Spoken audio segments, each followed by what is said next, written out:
Good evening, everybody.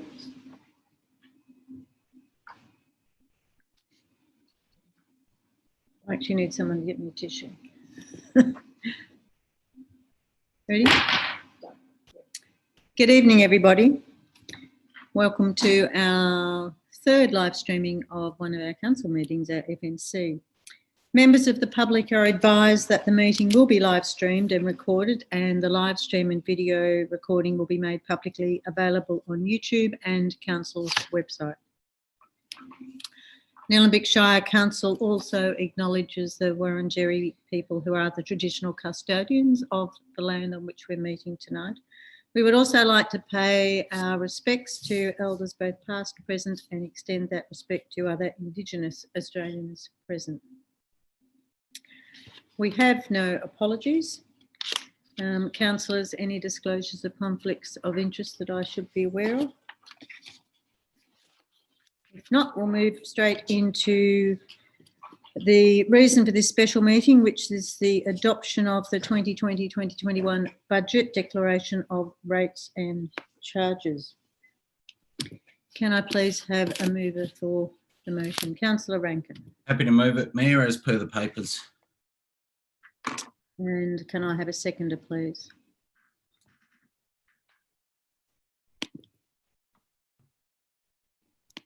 Can I have a seconder, please? Councillor Clark. Over to you, Councillor Rankin. Thank you, Mayor. Look, it's interesting that we're back here again. We're talking about the budget yet again.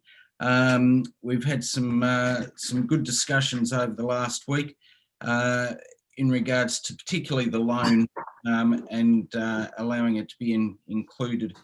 I think it's fair to say that this particular council, as I've mentioned previously, has not, I repeat, not taken out any loans. The last council took out considerable amount of loans, as did the council before that. This council's been fiscally responsible in managing its monies and managing its affairs and ensuring that the community has been getting an increase in services. We've also reduced the percentage increase of the rate cap, although it's been, the Minister has given us the rate cap of 2 or 2.25 or 2.5%. We've remained below that throughout our 3 years or 3.5 years. The previous councils had increased the rates significantly during that time. Here we are, yet again, we're talking about the budget and that we're looking for a 0% rate increase. However, we're looking to be able to allow for borrowing capacities if needed. I think that the time has come for this particular council to be able to allow for that to occur and to be able to still remain fiscally responsible moving forward. We've done some great projects over this time, and we will continue to do that over the next 12 months and hopefully for most of us, hopefully to remain on council for another term and see some of those projects come to fruition. However, by allowing us to do this ensures that we can then build more or increase our capital growth or our asset spend as well.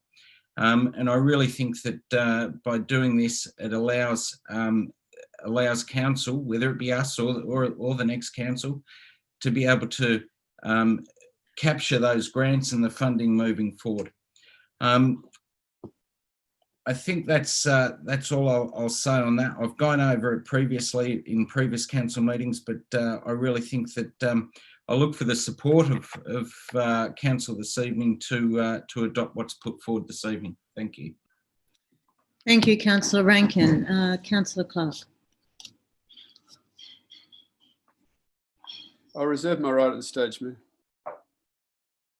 Thank you, Councillor Clark. Any other councillors wish to speak, please? Councillor Brooker. Can you unmute yourself, please? Thank you. Just why does one reserve the right to speak? What possible purposes gained by that? What if everyone reserves their right to speak? Then no one will speak. Councillor Booker is the seconder for the motion, so he has that right. Do you wish to speak now? Sure. That's look. I don't support the budget as it's been constructed. Look. I would, if this budget does not get majority support tonight, I'd like to foreshadow a alternate budget. I've sent. It probably encapsulates my problems with the current document. So I'll read out. And I've sent this to the Director of Finance late this afternoon, who's replied back to me that he sees no problem with it on a technical kind of point of view, I think. But what it says is that we adopt the proposed budget with the following adjustments. Point one, a 1.75% increase in rates per property, which is 0.25% below the 2% Victorian government rate cap. Three, allow for the provision of $2 million in borrowings for capital works projects where those borrowings can be leveraged by future state or federal government contributions. 4, delete the $1.153 million in borrowings as specified in the 2021 budget from the $32.874 million capital works program. So in short, Councillor Rankin's saying, you know, we've got this budget allows for some borrowings. It actually doesn't do that. There's no provisions for borrowings in this budget. There's $1.153 million that is pre-allocated to capital works. There's no provision for additional borrowings in this document. Sorry, Councillor Brooker, can you just stop for a moment? Sorry, Councillor Clark, you had an objection? My question is that a formal amendment to the resolution? Councillor Brooker.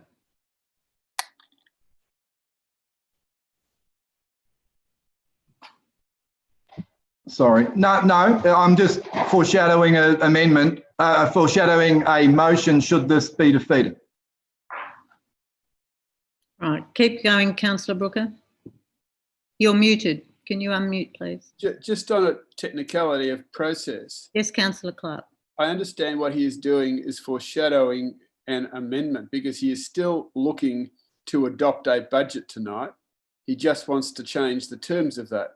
So it's not an alternate resolution, it's an amendment to the current resolution. Councillor Brooker? I would like this budget not to succeed, and I would like my alternative to succeed.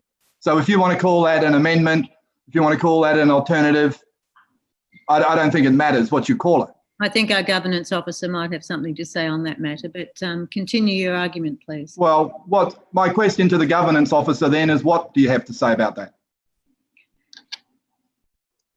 Through the chair. Through the chair, to answer your question.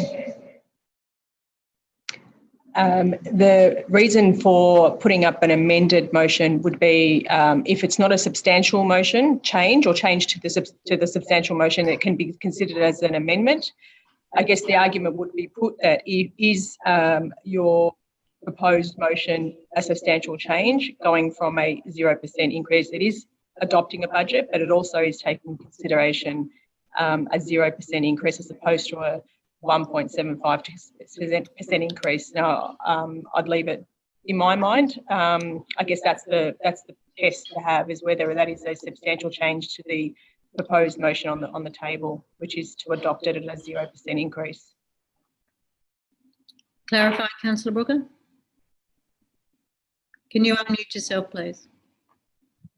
Well, not sure what you're saying. So what you're saying then, that if I'm saying 1.75, that's a substantial change, so it needs to be an alternate motion or it needs to be an amendment. That's, I think, we're having some problem. You're still arguing, sorry, through the chair, you're still arguing to adopt a budget. You still want to adopt a budget which is still the same, it's a proposed way forward, even as it currently stands. The substantial change in my mind is that it's not on a 0% based increase, it's on a 1.75%, which is quite different. So I would argue that we probably need to resolve what's on the table, and then if it gets defeated, move to the amended or to another A new motion. motion. Yeah, so that's my point. If that's what I'm saying, I think from the beginning, I'm not going to be voting for this budget, and because I don't support it, and I've got an alternative ready to go. Right.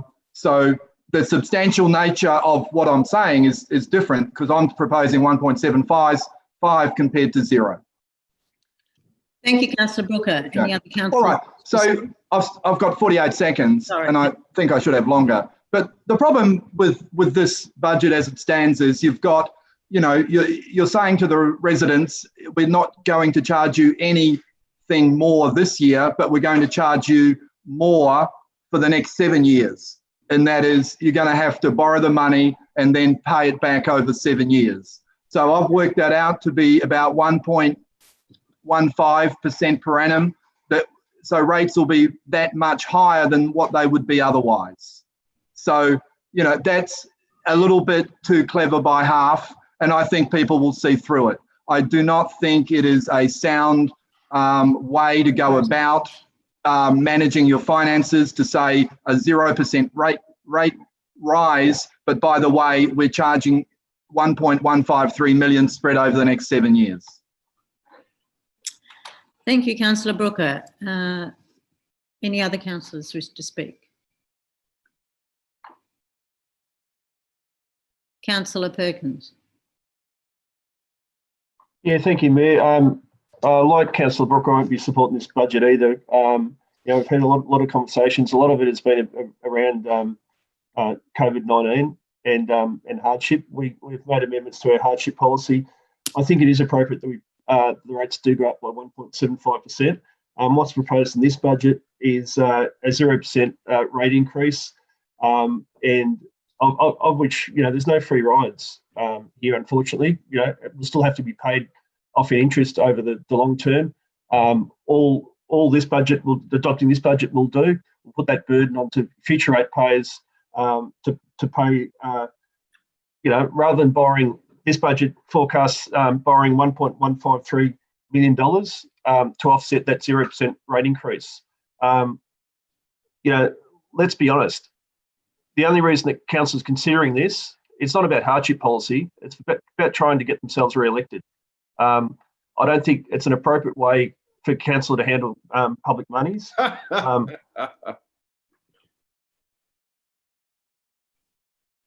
We've got a Councillor Clark. Could you mute yourself, Point of please? order, Ms. Chairman, the Mayor. I don't think it's appropriate for that type of a reaction from councillors when councillors are speaking, and I suggest you direct Councillor Clark accordingly. My apologies, Councillor Perkins, but the word you used just then, it's not appropriate just to get yourself elected, is exactly. Excuse me, my point of order was directed to the Mayor. It was not a direct. I'm going to mute everybody and hand it back over to Councillor Perkins so you can continue your argument. And can people not unmute themselves till I call your name, please? Thank you, Councillor Perkins. Yeah, thank you. And as Councillor Clark well knows, and he has been warned, there is a provision in our local law for you to be expelled from this meeting. It only takes a motion. I have not been warned in any way around that. If you continue to cast aspersions is if you totally continue to inappropriate. disrupt the meeting, continue to disrupt the meeting, I Can will you get certainly on move to a your motion argument, that Councillor you be Perkins? ejected from the meeting. And on past. You haven't got any better in 4 years. Can I ask all councillors to restrain themselves and to respect other councillors and only speak when spoken to? Councillor Perkins, I'm going back to you. Please don't waste any more time and go on to your argument, please. Thank you, Mayor Egan. So what was put out was a draft budget that proposed a 2% rate increase, which is the current cap. What I think is appropriate is a rate increase of 1.75. It's certainly lesser than the draft budget that was put out. We heard submissions on 1.75 meets the right mark. It rather than council put its future in jeopardy, whether I'm on council or not is not a consideration. It's important that we have enough finances into the future, and our rate income is our major source of income. For those that are having trouble paying the rates, there's certainly a hardship policy that's been amended. It makes it easier for people to access that hardship policy. It means that the hardship policy is available to those ratepayers that need access to it, rather than having this broad brush approach of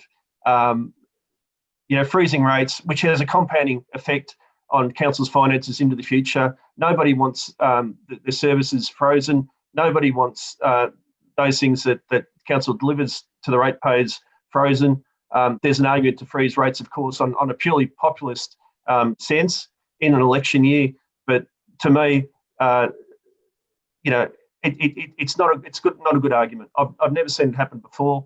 This is the only council that has contemplated freezing rates. We did it year one, and we're proposing to do it year four.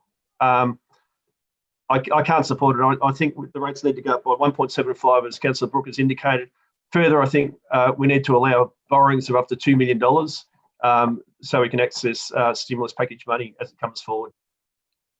Thank you, Councillor Perkins. Councillor Demerit. You had your hand up next? No. Okay. Any other councillors wish to speak? Councillor Ashton? No? It's hard seeing. Councillor Clark.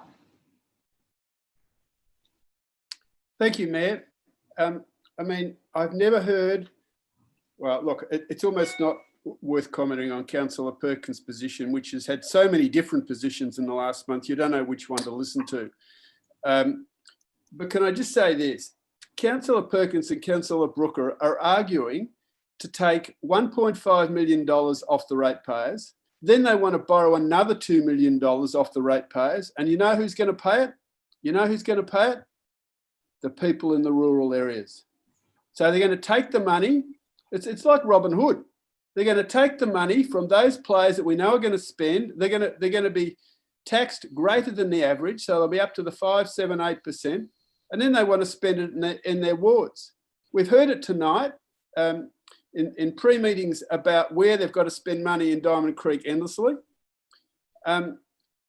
This is the reason we deferred this budget, which was broadly supported a week ago, supported by Councillor Perkins a week ago, is only because we had access to another $740,000 from the federal government. And we were looking to see whether we can include it in this budget. That's the only thing that's changed. There has been some subsequent opportunities for stimulus package from the state government. And it may well be that some of the borrowings that we're proposing in tonight's budget would be used to do that. But our access to the state stimulus is not likely to be greater than about $3 to $4 million, which we also know. And our requirement to add to that is only going to be about 10%. We don't need another $2 million to borrow to be able to access that $400,000. Indeed, we may get nothing. But all of a sudden, Councillor Brooker, at this point, we don't know what Councillor Jermerick's view has been, but given the nature and the tone of Councillor Brooker and Councillor Perkins, has clearly been a phone hookup about trying to create another outcome to generate the cash to take it off the rural councillors. We know the nature of this divide, and to be able to do so, I think is hypocritical at this point. I've not heard Councillor Perkins in any of the conversations in the last 6 weeks argue anything other than for having a freeze on the rates. So the absolute flip-flop of that is reminiscent of the previous council. The way in which they would jump all over the place and borrow money for small sorts of things. I mean, they borrowed $40,000 to design a bridge they never built in Gibson Street in Councillor Perkins' ward. We've got the list of what they spent it on. It's not all that impressive. A lot of it was spent on Edendale Farm.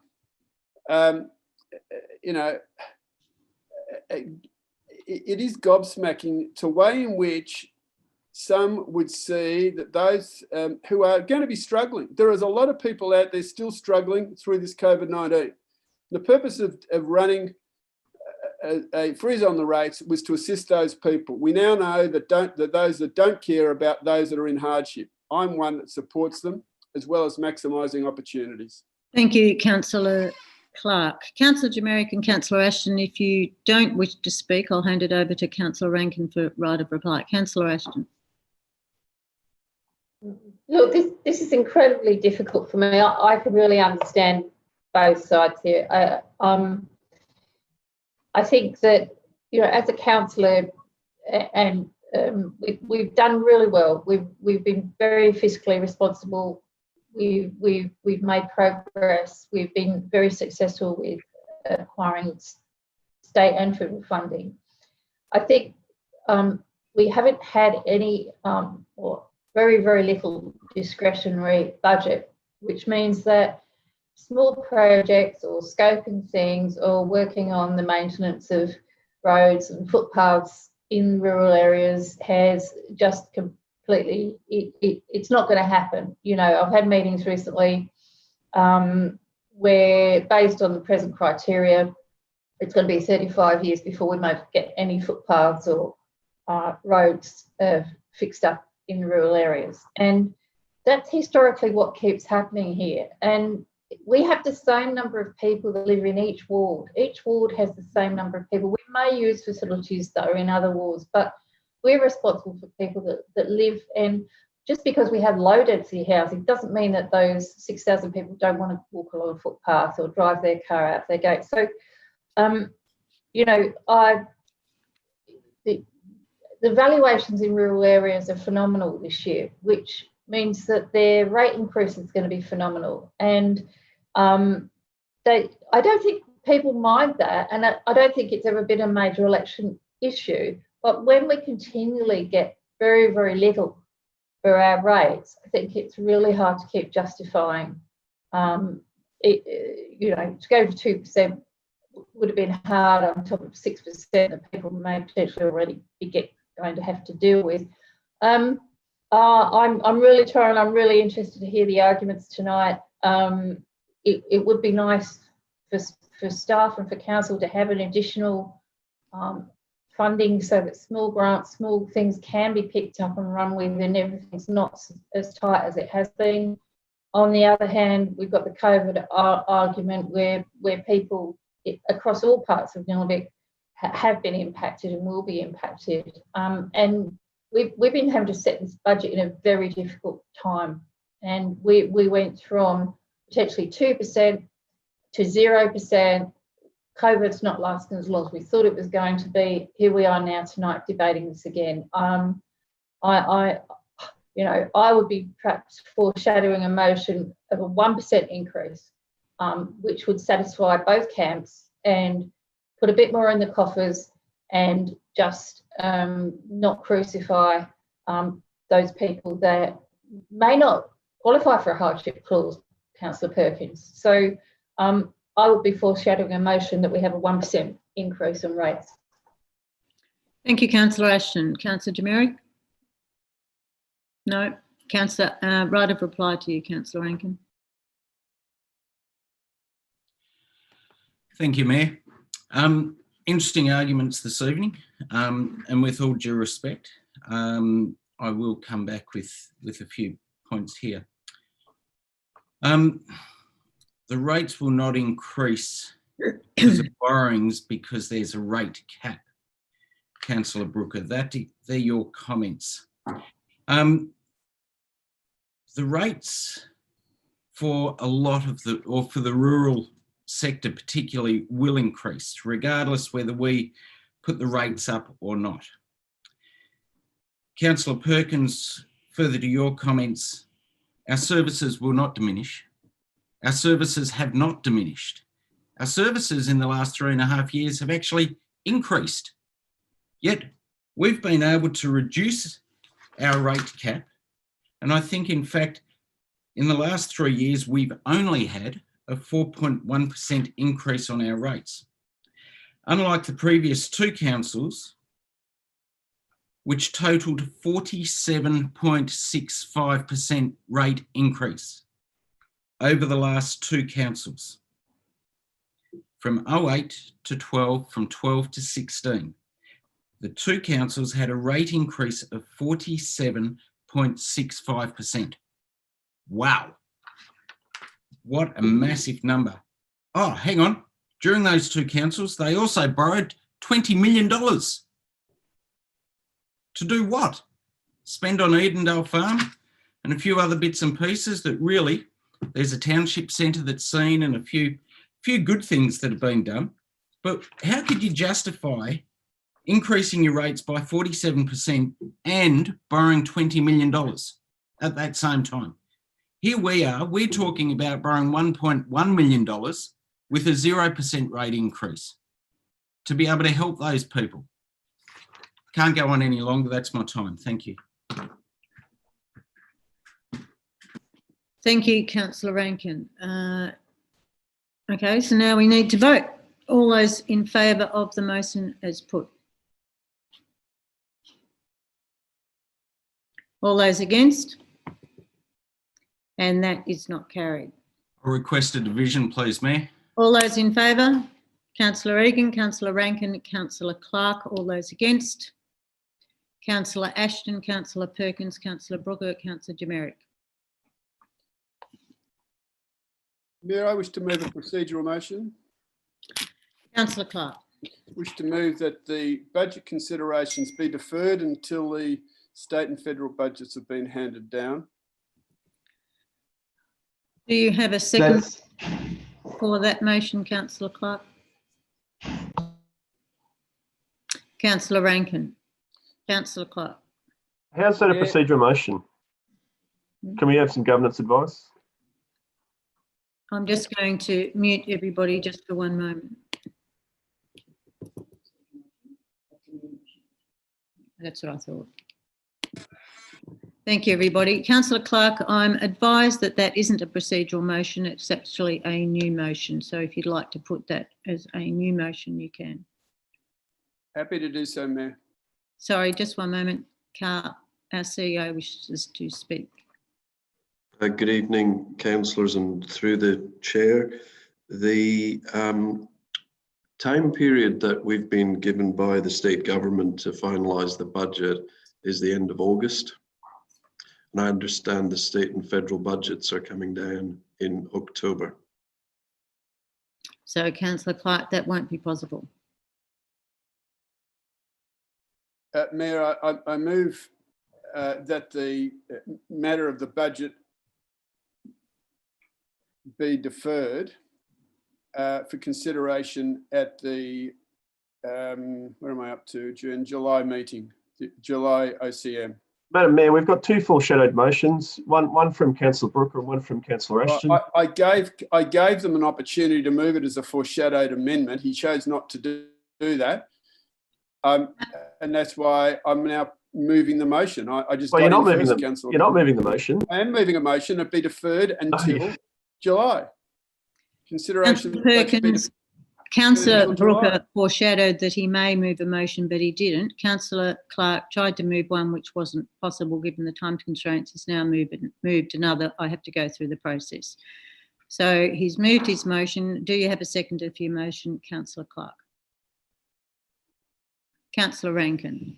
Mayor, in short, to prepare the council's budget, and I don't know how many of the community are listening into this, but to start to go through a budget consideration of like this, could you imagine it happening federal or state, where a treasurer and the government talk to the bureaucracy for a period of time, they work up a budget over a 3 or 4 month period, and remembering we started this in January, I think it was, and then we get to the 11th hour and the principles on which we started are thrown out the window, and then we chop and change at the 11th hour, where we now go from a starting point in January of no borrowings to $2 million in proposed borrowings. We go from a point all over the shop around a percentage increase in rates, out of which people are now trying to make additional changes. The other thing that we know is that we have got access to $700,000 in federal funding. And we also know that we're about to submit for an additional funding pool up to $10 million. We think we might be fortunate if we get 3, and we're hopeful of knowing that in a fortnight. It just seems to me that this is not a way to run a budget process. That, you know, and I take Councillor Ashton's point, she's contemplating a 1%. I didn't hear what she was contemplating yet about borrowings, etc. But I think this does need a bit more consideration than during the heat of the meeting at a special meeting. It needs to be talked through with officers to understand implications. At the moment, some councillors want to increase the income by 1.75%, something in an order of about a $1.2 million income increase, but have made no commentary about where they're going to spend it. None whatsoever. And as well as that, they want $2 million in borrowings. Again, no notion of where we're going to spend all of it, maybe some of it. Now, to make these sort of considerations and trying to be clever about these sort of manoeuvres at 11th hour, to one of the most important decisions that we're going to make as a council in this year about how the money is going to be expended next year, where we also know that the burden of the rates is going to be on the rural ratepayers. All those things considered, people want to pluck magical numbers out of the air and go, 1.75 sounds good, $2 million of borrowing sounds good. No conversation with any of your colleagues, or maybe a couple of them, to be able to make sure you got a seconder. Others have taken through a process over 3 or 4 months considering the budget and have had a conversation with all councillors. And frankly, up until last Tuesday night, there was overwhelming support for the budget, which some councillors just rejected a moment ago. And that was a budget considered with the support and understanding of the staff team about what was going to be delivered as a response to that. So if you're going to go down the path of considering the foreshadowed motion of Councillor Brooker later on, and he wants to find another $1.3 million, then I presume we're going to get into the debate of, well, where are we going to spend it? We're going to spend it on a trail, or what are we going to spend it on Councillor Brooker's favourite project, or the deal that he's done with Councillor Perkins on his favourite project, or the deal that he's done with Councillor Jumerick on his favourite project? And where's the $2 million going to be borrowed for and expended? Well, we don't know at all on that. Maybe there will be a $500,000 that we might otherwise get anyway out of federal grants for the Greensborough Hockey Pavilion, but there's another $1.5 million that we don't even need to support the state government stimulus. So it's going back to the bad old ways of massive rate increases, of borrowings without any clear consideration, no respect for the processes of public submissions that we heard from, no submissions that we would get said go up by 1.75 and borrow $2 million, not a one. In a period of uncertainty and instability for a very large number of our ratepayers due to COVID-19. And out of that, you want to then produce a budget. This is not good governance. And it takes time to think what we should do into the future. I suspect we take the next 3 weeks and get it right. Don't jump around tonight. Thank you, Councillor Clark. I'll get it right finally. Councillor Rankin. Thank you, Mayor. There's really not a lot more I can say in regards to Councillor Clark's comments there. What I will comment on though is the fact that to borrow 1.1 to capitalise for the community to ensure that they benefit and still keep the rates at 0% keeps everybody a winner. we have, as a group, we have managed, and with the guidance of Carl and the team there, our services have increased. They have not diminished. Our customer survey tells us that we've increased our services.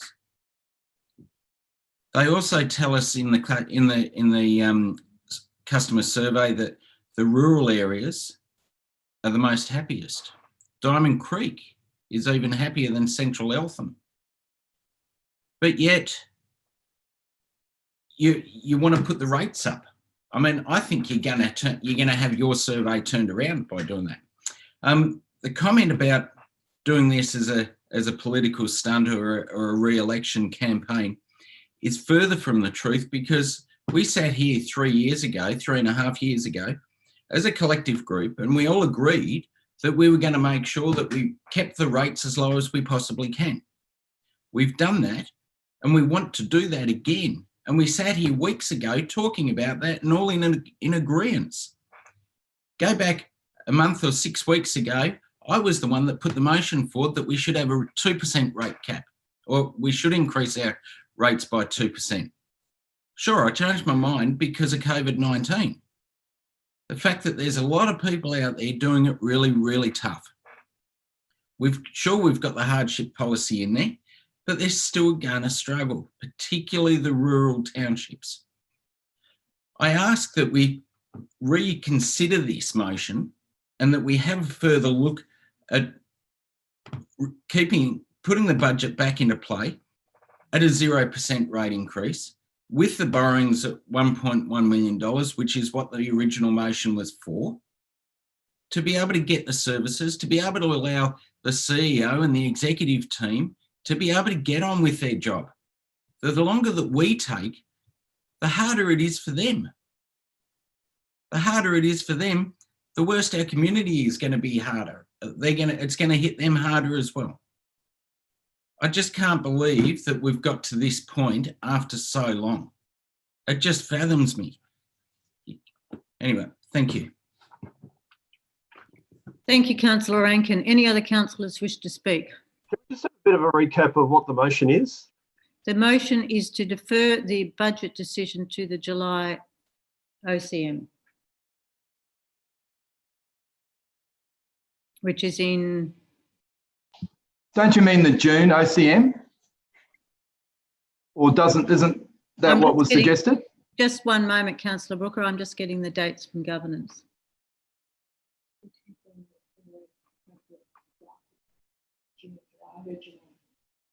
Councillor Clark, governance is just querying whether you said June or July. I thought it was July.